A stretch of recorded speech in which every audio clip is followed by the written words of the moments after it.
strong and you deal percentage-based damage with Earth Splitter, it can actually do a ton of damage in that hero matchup. At the time they picked it, like we were talking about, I think it was mainly just, all right, I'm going to play a 5 from my pool. We don't have much left. But the way this draft has run out, if you want to compare this to the draft that Elder Titan was played in against Liquid by Vici Gaming, I think his matchups are way better. The heroes are less mobile. His lane matchup is better. And a big problem that Vici Gaming faced was they were playing into Wyvern. So whenever their ET was strong in lane and had damage, they just called Embrace. Yeah. It's just standing there menacingly, for sure, but didn't really kill anyone. Yeah, this will be a very interesting one to see play out, I think. My eyes are mainly on BZM's Tiny. He has games where he completely pops off and games where he falls flat. This hero is a very mixed bag. It's a momentum-based mid, yeah. No doubt about it. And which is funny because back in the day, you kind of alluded to it, the Avatos used to insta-gib, right? All of these extra skills that you get grow, it makes toss do more damage. They went through 10,000 variations of this. But in the end, Avatos was an insta-gib. Not anymore, though, but still momentum-based in the mid lane. Yeah. Also, you were talking about in the last game how the Herald or lower rated meta is catching up with the Centaur Heart, of course. Yep, of course. Largo, guess the MMR. Starting item build 4 gauntlets of strength. Okay. Easy. It's I mean, it makes a ton of sense, so I'm not going to critique this. And we do see it somewhat frequently. It's just funny to look at this inventory and think back a couple of years and be like, that would have been crazy, but. Yeah, Largo hits like a truck now, super tanky, obviously. 80 damage for CSing is no joke. And Pure is already at half HP. Kick them in the face. It's really hard. Not bad. How good is Lick this game? It's good against Bushwhack, and right? Feeble. It breaks the tree, right? I don't. I think it, by pulling you away, it might work. It should. You pull them away so they're not. They actually get unstunned. It should work. Yeah, I think so. Maybe it doesn't break the tree. So there's Enfeeble.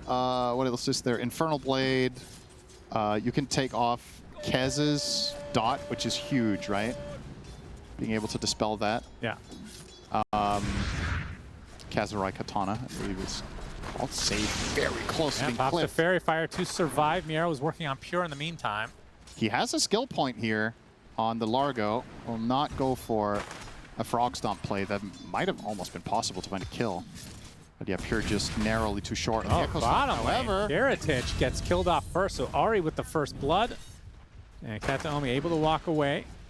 So Drow is the first carry to die this game, Kiritich. Not what you want to see for the BoomBoys. Yeah, additionally, the big camp open here to start. Wait.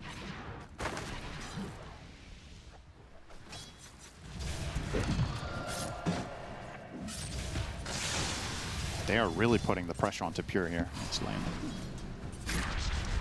Echo Slash to come out though. Feels like Pure has to hold that thought. Feels like Pure is pressured a lot early game by every team because he's just that good that you have to target him. It feels like more so than a lot of other carries, I want to say, as the Lick comes in into nothing though. Now the Shackle. They don't have Mana on Miero though. Yeah, no Frog Stomp to work with. That would have been pretty good. This is a pretty damn good combo. That's a great voice line. It's just, I'm just imagining that getting spammed. No offense to Fawn. It's going to get really annoying at some point. What do you mean no offense? He wants it to be annoying. Yeah. Everybody does. Yeah, that's right. But I will say, I like that he committed to the part of making it sound like the audio quality, replicating that. Because his other voice line is clearly on a clean mic, right? But this is specifically designed to be like lower quality audio. I think. Or maybe it's just gained so hard. Quality came as a sacrifice. It's tough to tell, honestly. Yeah. Probably giving Fog too much credit to say he thought about it. He probably just got lucky. BZM, great start in the mid lane though. 16-9 versus the 12-3 on GPK's Puck. Yeah, it's a good lane for Tiny, so not surprised to see BZM pulling ahead slightly. But yeah, once again, you're not gonna stomp this lane, I think, anymore like you used to on the Tiny. It's just too much access to resources for the Puck via the water runes and whatnot. was that Miero's? How many mangoes has he bought? Is this 2 or 3 now? So Nightmare play into the Echo Slash. Going to try to turn this around onto the Kez instead. Taking a full shackle. His save is there. Nice. Oh, that Lotus actually heals up Pure quite a bit. And the last right click is enough. His save cannot be saved by his innate. And Pure will be able to farm away. Miero just forced out now in this 2v1 situation. Yeah. Has the boots, though. Nice play there from Iron Wing, just recognizing just how many resources they had to work with between Lotus, Fairy Fire, and all that jazz. BZM actually being bullied out of lane. Did somebody take his water at 4? GPK took one. GPK got both? Huh. Okay. Really? Huh. Okay, that's kind of a big mistake, I want to say. I'm not sure how that was possible. And multi-shot takes out 33, Oh, so no, Kirk they're is gonna getting get some both. revenge. And yeah, Ari looks to be dead to rights as well. Yeah. This is, can't say I'm surprised to see Doom die in this lane. Drow is a very bad matchup. But ET making it even worse. Another setup here. Echo Slash did get off successfully from Pure, though. Grapples to Miero. No worse for wear, though. In fact, Miero's the one that does have to be a bit careful here. They're going to use the Frog Stomp with the Shackle, and Kez taking tons of damage. Oh, Pure going to grenade. take the Blood Grenade as well, but Ari joining the party, gets the Bushwhack onto save. Echo Slash does clip save. There's the Lick taking off the Blood Grenade. Gives him a nice little bit of regen, too, on Largo list, we forget. Full belly. Your favorite buff of the game. Lovely. Love full belly. Nothing like a hearty meal of grenade. That's right, blood, actually. Yep. Well, true. All right, 6-minute rune time. Who's coming over? It's 1 support per team. So ET covering bottom half and Hoodwink covering top. No Oracle in the game, so nobody knows where it's going to spawn. Thanks for pointing that out. Yeah, just thought I'd clarify that. I was so used to there being an Oracle in the game. I actually think that is a hero we will be seeing more of in this tournament compared to the I past. bet you're really excited about that. Yes. I love that hero. I think it's been underrated for a bit, but some teams. Conceptually, I really like the hero. It has a negative and a positive. That's right. Thanks, whatever that character is called from Futurama. It's called Cinderin. Oh. Thought it sounded more like that other character. BZM, the octopus guy? Yeah, sure. We'll go with that. Okay. You know, I don't watch things. Kiritich. Oh, left alone. Yeah, he's going to get Scorched Earth to the ground. Nice kill for 33.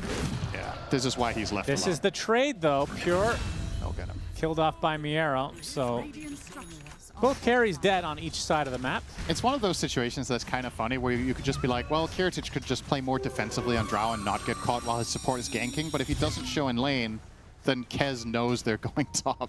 Right. So you're threading, you're kind of playing on the edge of trying to survive, but making it convincing that you actually have backup, and then when you get checked, you have to try to play your way out of it. It's a fine line. Yeah, it definitely is. Or he just didn't know that his teammate left. There's always that possibility. This is the international, Yeah. of course. Kiritich gonna jungle a bit in the Yeah, meantime. he's good. He's 6, so he can just go jungle with his Falcon Blade. Nice and easy. Yet to see a move made out of the mid lane. Both Puck and Tiny have been very static. Yeah, no coil yet. As 33 is gonna claim the tier 1 bot. Very early tower for Doom to get in the lane against Drow. I don't think BB team should have let this happen, to be honest. It's kind of surprising. But what about BoomBoys? Yeah, maybe BoomBoys let it happen, though. Nice little stack from Miero. Unfortunately for him, there are golems, which are terrible to farm for Largo. Takes forever. But rest of it can be done decently, and he is going to head up top now. See you later, Katomi. So how fast do you want to see Lincoln's Lotus? That's the question. I was actually just going to go there. Like, what does Largo do here? Because we've seen Octarine Rush, which I personally think is overvalued. It has its moments. I don't think this is a game where it's worth it. So you could go for the Kaya into the auras, or rather the Lincoln's Lotus. You could also still get Ags on the way if you wanted to. But I kind of like playing less into the songs and more into items when you're playing against Doom. Oh, the Avalanche, ooh, the phase shift just in time from GPK.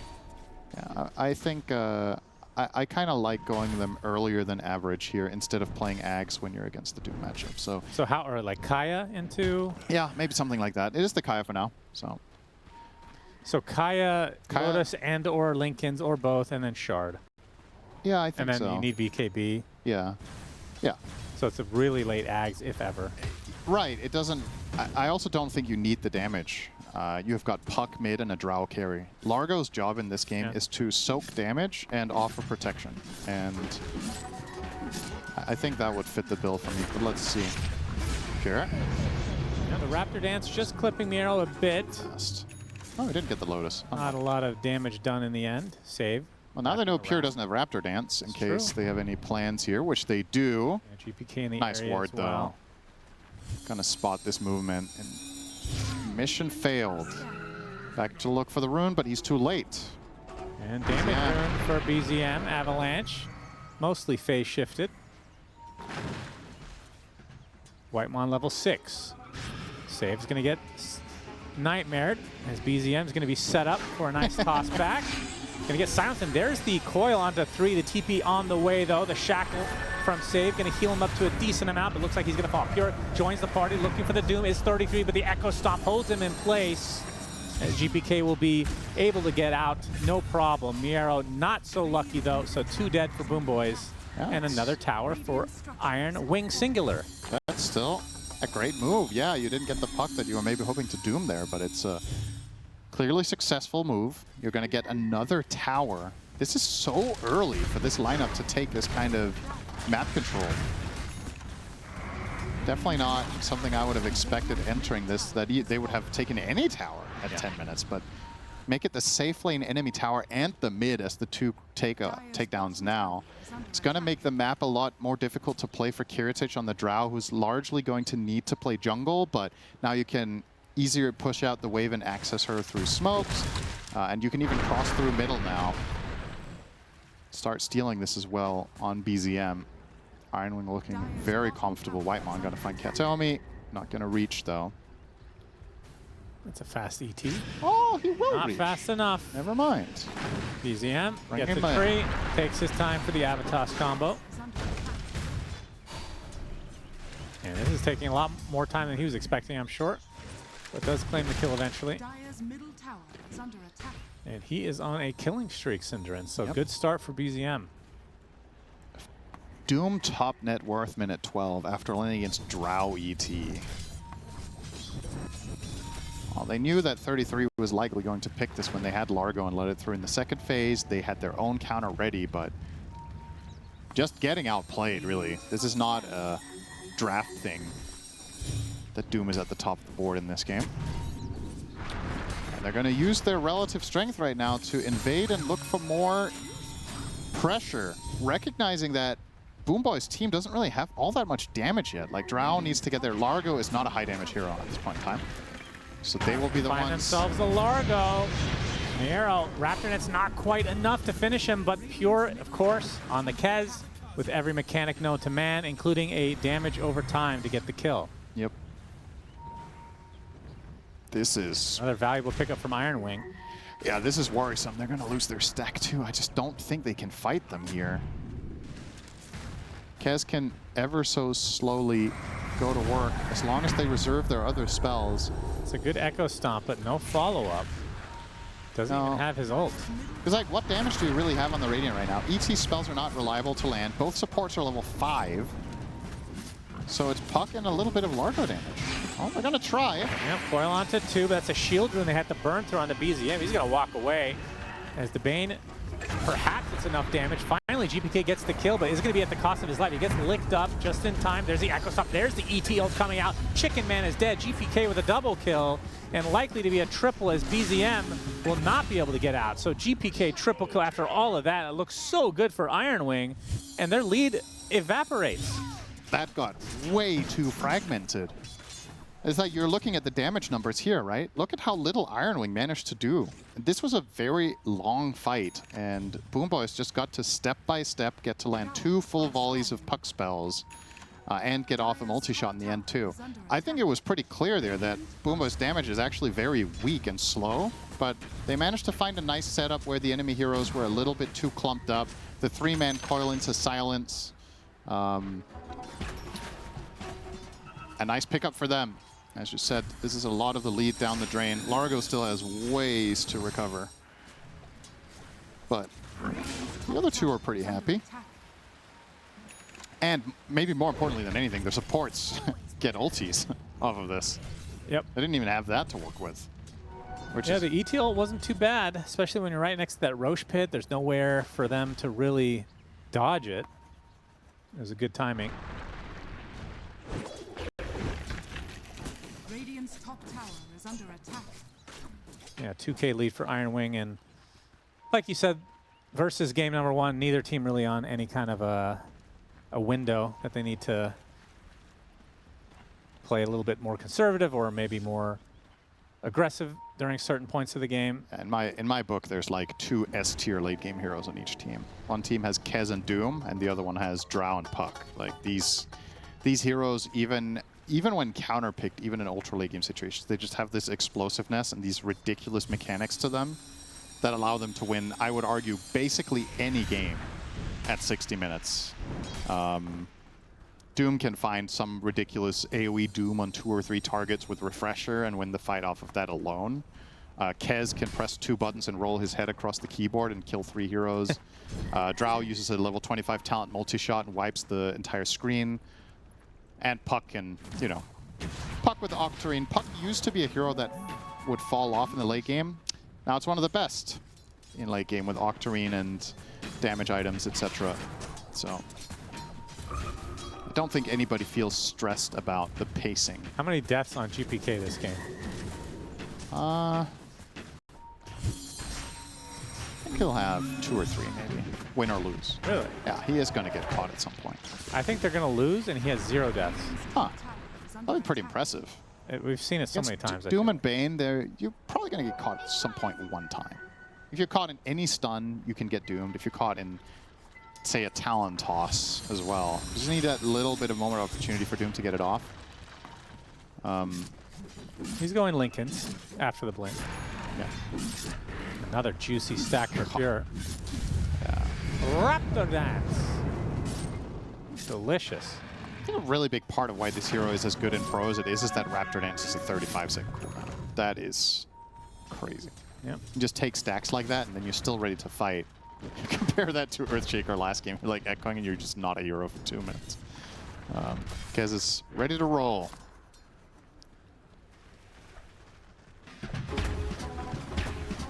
We're seeing a bit of a trend here, looking at the net worth gained last 5 minutes. Largo seems to just not be able to keep up. BZM looking for a connection. He finds a Rasta. Breaks the innate. Tree finishes the job. Bonk. It's something for Iron Wing, especially after the painful loss game number 1. I say painful mostly from a viewer perspective and casting perspective.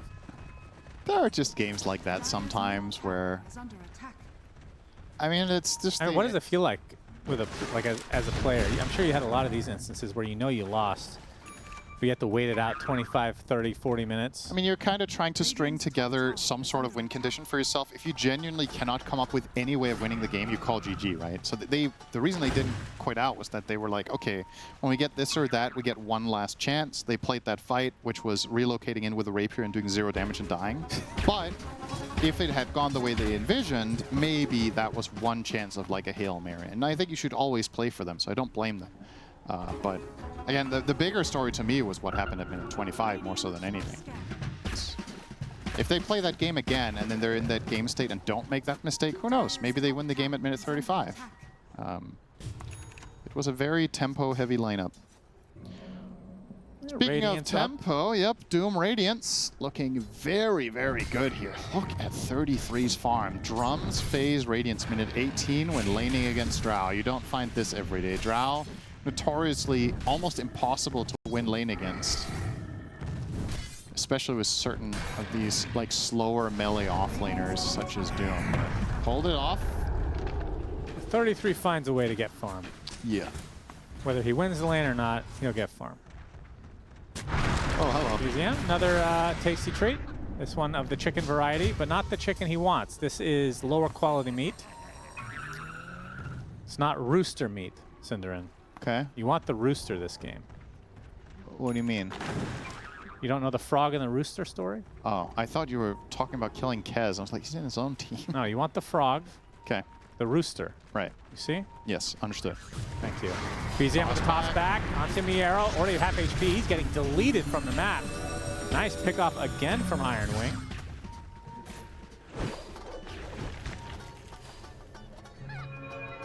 And starting to separate now. 6K lead for them. Yeah. Whitemon has woken up, it seems. 4,000 of it, roughly, is Doom versus Kez. Excuse me, Largo. And in the past, if you go back a year or two, or when Largo was somewhat new anyway, Largo could sometimes be behind on net worth by a few thousand, and then he would hit a 2 or 3 item timing and just run the whole game because that combination was so insane. Not going to be the case this game. You don't have an obvious, oh, I'm just going to win situation. Oh, there Really it is. wanted that rune. GPK gets avalanched. No follow-up. BoomBoys going to have to back away as Roche will head to the north. Yeah, you're right. This, I mean, it feels like this is a different type of build where it's more utility, I want to say. Because I feel like when he gets the first Lotus or Lincolns, well, he went S&K first. I think finishing He the finished it. S&K is kind of interesting when you're having this bad of a game. Yeah. It does give you some tankiness and some overall, like, it helps a lot with mana, but... Oh, they find BZM, but he blinks out just in time. Miero trying to catch up, but just too much. Yeah, no such luck. Only a recipe away for BZM's BKB. Yeah, interesting choice here. I actually thought he was going to go for a secondary offensive item first. No, they go for an offensive kill onto save instead. He's level 11. Yeah, he's beasting it up. Just needed that 4th game on Hoodwink. Yep. Whitemon wakes up. 4th game for for Ari. BZM does not pick whatever the hell he picked last game, or Shaker. Here with a little bit more reliable initiation, in and out, instead of Earthshaker just blowing everything all at once. Got the Omi picked off. Feels like this is just, I mean, game number 2. Been a support dying every couple minutes. Yeah. As Ironwing just get whatever they want. Yeah, Pure is dwarfing them on experience level 17 on the Kez. You see the second highest is Doom at 15. Now has a BKB. This is going to be a really difficult mid-game for BoomBoys to play. They finally get a pick off of their own. It's been a while. Yeah, just a nature of their lineup at this point in time is so much of their damage comes from Drow, because Puck's power curve is kind of interesting, where you hit Witchblade, and then you're pretty strong for a bit, and then there's a little bit of a lull in your strength, and then it comes back later when you get Octarine and a little bit more stuff. But he has to buy Lincolns on the way to deal with Bane and Doom, and that means he is not going to have this massive output. Sometimes you see Pucks go Blink Parasma, and then they're really posing a kill threat, but he can't do that. Largo does almost no damage, especially when losing the lane this hard. He's not going to offer much, so kind of I mean, what are you hoping for? An Earth Splitter with Coil and then a multi-shot to kill someone? It's mathematically just not really looking all that easy unless Drow is involved. Pure and Save. Okay, if Save walked into him there, he would have been dead. If only he had some backup. Could have gotten a very valuable kill, but Iron Wing seemed to be one step ahead this game. And it looks like Tormentor will be theirs as well. Yeah, no reason not to take this. You're in the neighborhood. And this Look at that timing. The BKBs come full out. Ari gets his boomerang. They are so far ahead in this game. Triple BKB timing on the 3 cores, boomerang for free for even more damage. And this is, I really like, I like referencing this generally when we cast that. There was I don't remember which tournament it was, but Quinn put it like really in really simple terms. I was like, it's really, sometimes it really is that simple. When you're ahead, on average, when you're winning the game, you want to buy health or tankiness, and when you're losing, you want to buy damage. Because if you're behind, the only way you can really come back is by killing the enemy team, and if you buy defensive items, you're just going to keep losing more. Yeah. And if you're ahead and you buy very offensive items, one mistake, the enemy team actually gets to kill you and get a comeback. So guess what? Iron Wing know they're winning. They get 3 BKBs, and now it feels like BoomBoys can't fight them at all. So now you're just setting the terms of the game for the next 10 minutes. They kind of have to try to play keep away and farm up so they can get to their damage items. But here's the problem. Puck is buying defensively while losing. And Largo, that's why he's going to die 0 times this game, Cinder. And Largo can't buy offensive items because it's not really going to work when you're playing into Doom. So it is a little bit of a checkmate situation, actually, until Drow gets really strong. That's your one win condition here, is Kiritich getting more damage, but he's also going to buy Lincolns. I don't, well, he hasn't committed to the order yet. He does have the ultimate orb in quick buy, though. So I guess he kind of mentally has already prepared to buy this. I don't know, man. I think they're just going to try to take a fight in 5 or 10 minutes. They're not going to have the damage, and then they're going to be in trouble. I would love to see Drow buy a butterfly here to give them a fighting chance. Yeah, it is an interesting strategy. We'll see if Quinn is correct or not. I mean, he was wrong a lot at the last tournament we were casting. Yeah. Last. The reason I highlight it is not because it's like extremely profound wisdom. It's that it was the one time Quinn was right. So I make sure to reference it to keep in your mind. Yeah, just, you know, keeping up relations and all that. But I do think it's interesting when you watch elite level play, just how often those concepts actually come into play when you look for it. Like, it happens so often. And so often, in my opinion, the teams make that mistake of not itemizing in that fashion, and then the games get really one-sided because they're not giving themselves the chance of turning it around even. And well, this I think is a little bit falling in that one boat. instance where it would make sense is if they really have good high ground defense. Yeah. And I think kind of what you're speaking to Largo, I think he has to go for Lotus Lincoln. Like, The defensive hero doesn't build, have a choice this game. yeah, this game in particular, there's only one option. Yeah. So I don't mind it from And Yarrow. their high ground defense, I mean, Puck, Drow, Elder Titan, pretty damn good. As Mira's going to show up, Roach is being underway. Nice multi-shot to several heroes. Serpent Words go down as well as Pure pops the BKB. He's really low already, but able to kill off Miero eventually. The Frog does fall as Kiritich takes the Doom, takes the death. As the ET ult finally nice coming out, the toss back Not to enough. save into a death anyway for Ori. That's a cute try, though. Double kill for GPK. They get the 2 supports from Iron Wing, but Iron Wing get way more out of it. 2 cores, 1 support. Pretty clean illustration of the problem there, right? Like, that was actually a quite good initiation, but look at the damage numbers on the left. It's 2k from Puck, it's 1k from Drow, and there's nothing else to write home about, and all of this damage is being thrown into 2 supports. The cores pop their BKBs and are invincible, and they just run you over. The moment a fight breaks out, if you don't have stellar positioning from Drow, you're not getting out of there. Nobody's saving you in this game. No repositioning tool. All you have is movement speed from Largo and a Dispel. That's not going to get you away from Kez and Doom. Look at how much they're respecting BoomBoys, not going for Roach. Surprising, actually. I mean, Elder Titan and Puck, very annoying to deal with, no doubt. Sure. I guess you can also think of it from the perspective, we don't need to do it because they're not going to. So you can just chill and wait for our spells and maybe do it in an easier fashion. Such as this. Wait a little bit, go for a smoke. If we find a key pick, that's our ticket to Roche. Starting to head up into the triangle area. Good read for now from Kiritich to stay on the left, but looks like he's going to Kiritich, Oh, Avalanche is dodged. Ari gets the connection though, the toss up. The Doom finds him. They don't need any spells, although the Lick actually saving Kiritich for the time being. He's getting healed up now as well. 33 pops to BKB, trying to finish the job. Kiritich does eventually fall as GPK. Not much he can do to save his comrade, but should be able to take out 33, but doesn't look like they have the damage, which you kind of alluded to over and over during this game as Pure finally joins the party. And Save getting a pretty good connection with that shackle, but Pure will decimate him in the end. Double kill for the Chicken Man. There is the Fiend's Grip. Lincoln's pops, and GPK, first death of the game. It's a full team wipe. Uh-oh.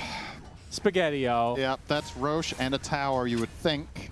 Got a full minute to go before he swaps sides, though, so maybe they have to take their pick here, and I would imagine it's going to be Roche. He still hasn't healed to full, so it doesn't even take that long. And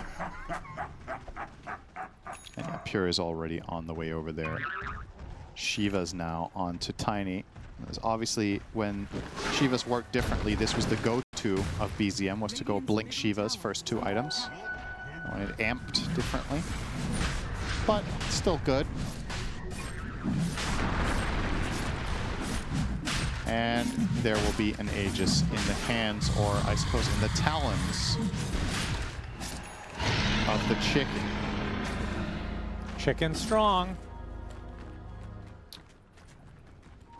All right, give me your best suggestion for how BoomBoys win a fight right now. Like, Dire's top tower what's... Wait for high ground. Echo Stomp. Right. I guess some Echo Stomp and then coil, and then you lick them in to break the coil. Ah. Maybe. Speaking of licking. Yeah, I found a singular pick onto Whitemon here. It's something. The 18K deficit. Gonna be a tough road for BoomBoys, but there would be a game 3 if they end up losing this anyway, so still... And again, I mean, a lot of group stages we've seen throughout the years. 2-game series. These are best of 3s, baby. Yep. The Swiss way. Why is it called Swiss, anyway? I don't know, actually. Maybe it was invented by a cheese. Are there a lot of holes in this format, would you say?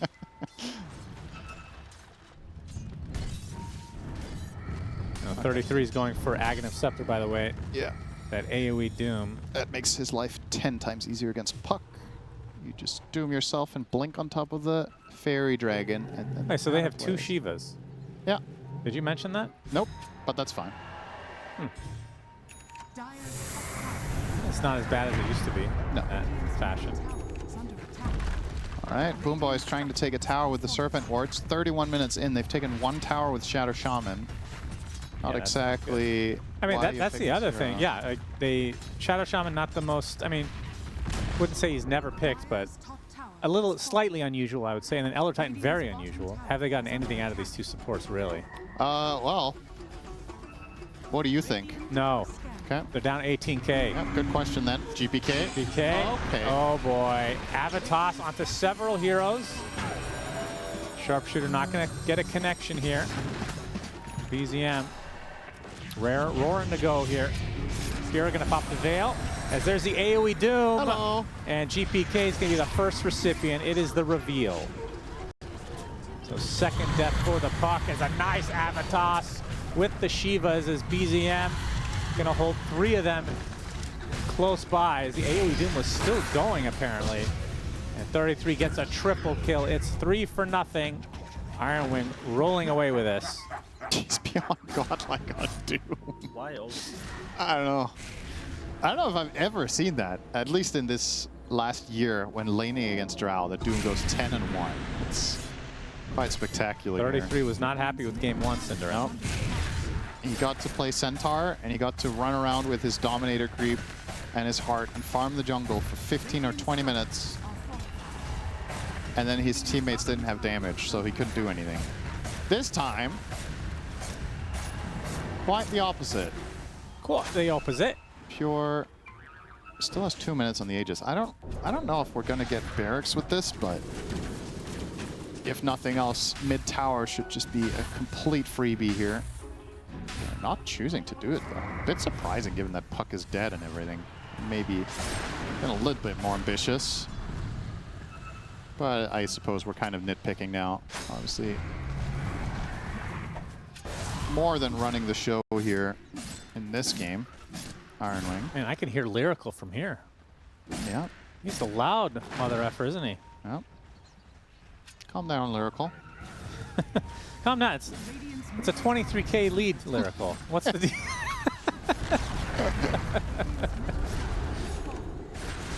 And Pure, I think you're right. With a minute left, I don't think they're really going to push the envelope. I don't have to. They can starve it out. They can do the old casual discipline play.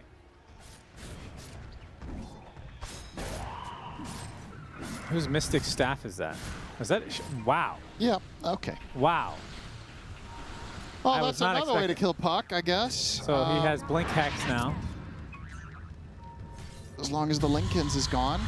Oh, narrow escape there. I mean, Save doesn't even have Blink. He doesn't have Blink Hex himself. Hoodwink got it before him. That's crazy. There are some games on Shaman where buying Blink just feels super bad because you can't reliably maintain your spells anyway when you blink in. So you effectively, you blink Hex and then you die. But having Lens, he can maybe find some better angles where he can actually get a Shackle off. That extra cast range makes a very big difference. This is an interesting play. But it's... So Age is expiring, and still we're looking for a fight. I guess it's kind of the surprise factor, maybe? Yeah. It's also just a matter of they have good lane positioning. So I don't even know how much the Aegis consideration was even a part of this. It was more, okay, we've got the lanes pushed out.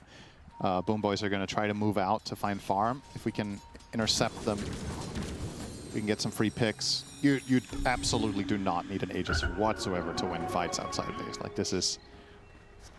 We're currently just looking at the numbers of the heroes. It's borderline impossible for the Radiant team to kill cores without Drow having a free fight. So as long as they see Drow, and as long as somebody gets on top of her, I think this is going to play itself just fine. I hear a Doom. Another AoE one hello. just for Oh, GDK. another one. Yeah, they get the frog connection as well. So 2 cores dead just like that. Iron Wing owning it up. It's still up and running. They get 3 kills off the back of that AoE Doom.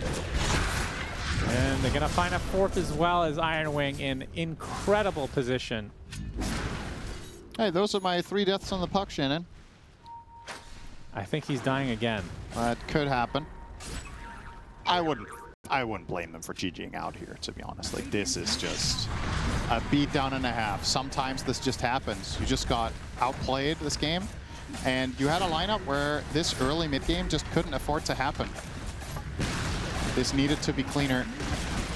And I have to say, after watching this game, that first pick Largo was not worth its stock whatsoever. Yeah. I mean, on paper, like, forget about it being first pick. On paper, it feels like it's a pretty good Largo game to me.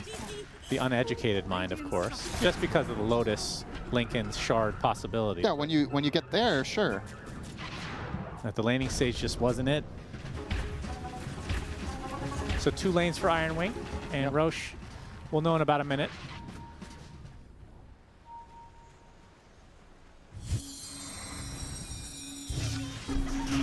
And all GPK can do is what Iron Wing was trying to do last game with Io. Just split pushing, trying to cut as much as possible. Drow has Butterfly. I think this is your last chance. You're waiting on the Octarine, I believe, for Puck, and then you're going to go. And if that fight doesn't work, it's over.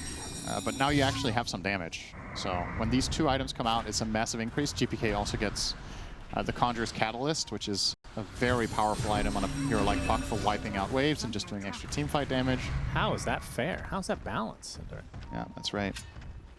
Bring Fountain Hook back instead of that. That was at least fun. For one What do you think? If you asked 100 random Dota players across all skill brackets what they would rather have, neutral items or Fountain Hook? I think most people would say Fountain Hook just because it's such good memories, you know? They want to be young again, is what you're saying. Yeah. They want the... Well, people don't know what they actually want either. No. Because obviously it would be worse for the game if that was in, but you would enjoy the one time you were able to pull it off. Yeah. And that's memories. That's what life is all about. Good memories. Life is all about fountain hooking. That's why Techies is no longer in the game. We need good memories. Yeah.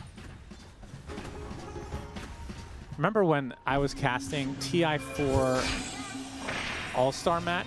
Hmm? And it was the reveal of Techies. Yeah. And everybody was screaming. They were so excited. In my mind, I'm like, you guys are not going to like this at all. You were going to regret cheering. You guys one day. remember a different time from 5 years ago when you played in Dota 1. Because it feels So like much when has you changed. think of a memory like that, you have maybe the good memories flood in more. I don't know what it is, but Yeah. people were super excited. And I was just like, I mean, it's cool that we're getting a new hero, but I remember from Dota 1, this was completely miserable to play against. Oh, I also remember in that show match, Arteezy was playing the techies. He had no Yeah. idea how to play the hero. Yeah, It was because- so fun. Because he was in diapers when Techies was actually out in Dota 1.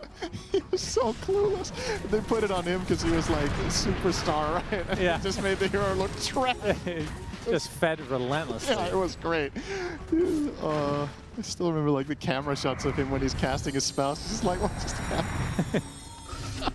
Oh God. Well, that's the last tower outside the base for Iron Wing. Roshan is up. Kez is level 25. Doom is level 26. Imagine if they did an all-star match where Kez was introduced. Yeah. No, that would be basically the same thing. Nobody would know how to play him. Way too difficult to learn in just a single match. ET gonna use the Echo Stomp, so that should be a free Roche now. I don't know if I agree with BoomBoys' choice here of giving this Roche up to get the high ground advantage versus fighting into no ages. I think this is worse. And I know this fight was borderline impossible, but that's what it's like when you're in this game state. You got to go for the 5% chance play because it's the highest chance. I think it's even worse in your Yeah, base. what would Quinn say in this situation? Quinn would say, can you guys pick a real hero? But there's no Pango. Instead? No. Is Kez No, he meant it Pango about here? Elder Titan. Oh, yeah. I guess that's true. Yeah. So Elder Titan will be 0-2 in this turn. Will we see him again, Sidra? Yeah, for sure. What do you mean, for sure? Yeah, people can't resist the temptation. It's just... Just always comes out at TI? I mean, it's such a Chad hero. Right? You pick this is the memories thing again. You pick Elder Titan because you remember. You remember those cool moments that you had on Elder Titan, and then you wake up and realize it was 3 years ago. But you want to relive that. The briefcase is strong Yeah. in the right hands. Yep. Yeah, imagine if another hero had Astral Spirit. Yeah, imagine if Gyro had that instead of the worst ult in the game. If you had Astral Spirit instead of Flak Cannon. It's just a Gyro Ghost running through the fight, and then he can Flak Cannon with plus 300 damage. Yeah, that'd probably be pretty good. I like that. He might be first picked. GPK working on Parasma. Still basically a recipe away. Overwhelmingly. All right, almost Daedalus and Drow. Well, they are getting some damage items now. It's at the Needs to get the cost. secret shop, though. Every item Kiritich gets that is a massive damage increase comes at about a 10,000 net worth difference as his price. Yeah. That shouldn't be worth it, but if you find that miraculous fight where everything comes together, if 33 dooms himself and then blinks backwards, Anything's possible. anything could happen. His computer could crash. Yeah. The then his- lights could bother him. I think if his PC crashed and somebody else played his shared control, it'd probably still okay. I have to say, shout out to 30. This is the first time in 2 years that I have cast his game, which now I'm breaking this, I guess, where I didn't mention that we have a pause because he's bothered by the lights. There was no pause this series. I mean, have you seen the camera shots of the players, though? Are they in the dark? No, it's really nicely lit camera shots that there are. They look nice. I like it. It's just enough light for 33 not to complain. Designed it specifically for him. TI winner privileges. Yeah, I guess so. Ribbit. So, BoomBoys, we're gonna hit that high ground or what? You're up 1K gold a minute. That would have made a good voice line. Are we gonna hit that high ground or what? Yeah, that's actually pretty good. Yeah, I never come up with the good ideas, do I? It's always after you think of them, It's you know? always spontaneous, yeah. At least there's a concede button in the game now. Oh, yeah? Yeah. That's good. 44K net worth lead. My goodness. It's not that bad, though, because it's with Doom, so it's inflation. It's not truly the Alchemist effect. Would you give this like 6K? Maybe. Like Alright, 6K we're more than setting normal. up. Oh, GPK. AoE Doom again. 2 cores dead. Kiritich gonna get gone on now. Popping the BKB finally is 33. Kiritich does get back to the fountain. A triple buyback for BoomBoys. Serpent Wards doing their work though, as the Echo Slash doing its own work against Kiritich. He gets silenced up. Pyore's gonna have to use this Aegis here, but he gets the kill first onto Kiritich. Does have the buyback, and that's another one expended for BoomBoys. Avalanche 33 gets the kill onto the Largo. That's a dieback for the Frogman. Avatos back, and now the Kiritich Drow left to his own devices. Gets a really good gust off, but BZM with the Avalanche, one more right click will do it. Dies in the fountain, and that should do it. Surely. Surely. Elder Titan Stomp, you never know. Might be able to stall 2 minutes for Drow. Okay, well, this will be another set of barracks. And the game. And G, capital G. Well. Okay. Right, we're going to game 3, which is what we wanted to see. I can't say going into this game that I thought it was going to be more one-sided than game 1. In a way, game 1 was actually kind of close for a bit, but then it got, how to say, very straightforward for BoomBoys to play after 25-30 minutes. This game was obvious and straightforward to play for Iron Wing after 10 minutes. Yep. It felt like, or 15 at least. Just had everything. Yep. Very easy game. Yeah, it felt like BoomBoys just couldn't get anything going their way. I mean, the supports never really did anything, if we're being honest. Like, you talked about how this was a difficult game to go for a Blink Hex onto the Rasa, so you didn't even opt for it. Yeah. It felt like we just didn't see Serpent Wards for the first 35 minutes of the game. And Elder Titan, on paper, sure, in certain situations can be pretty powerful, and it had one good ult, I will say. Yep. But didn't formalize into anything special. No. I also think maybe there's something to be said about picking ET and Shaman together when both heroes are extremely level dependent and both have key channeling abilities. Like, you kind of want to get the Shackle off, you kind of want to get that Stomp off. Perhaps just not the ideal pairing, but also props to Iron Wing in the draft, right? They targeted Kataomi quite a lot. And both Kataomi and Save were put onto these, I want to say, just lower tier supports. I think that's fair to say in this patch compared to other stuff we've seen them run previous games. So maybe they figured out that is the way to target this team. At least for game 2 it worked. And also just like some standout individual performances, right? I harped on it a lot in this game, but I think 33's Doom cannot get this game with this draft. Like, the bottom lane cannot go this well for Iron Wing, but it did. I mean, you call him the best Doom in the game, Cinderin. Yeah, he is exceptionally good at the hero, but there's still, you can only do so much. Like, it's not like you're playing against a bad Drow player. So, that, Yep, and we should mention Pure got to play an actual carry. So, yep. He was happy this game. Not sure if they forced him to play IO in game number 1, but not the hero that I would say is what I think of when I think of Pure. No, definitely not. 33 having a pretty monstrous performance. I think this was off the back of him for all intents and purposes. But looks really good as we go into the game 3. And you can see this lead. I didn't realize it got up to that point. 57K at the end? Yeah. That's pretty good. And this replay package was effectively one victory lap, right? From minute 15 and onwards. Look at the kill counts here. 3 cores on the side of Iron Wing with 4.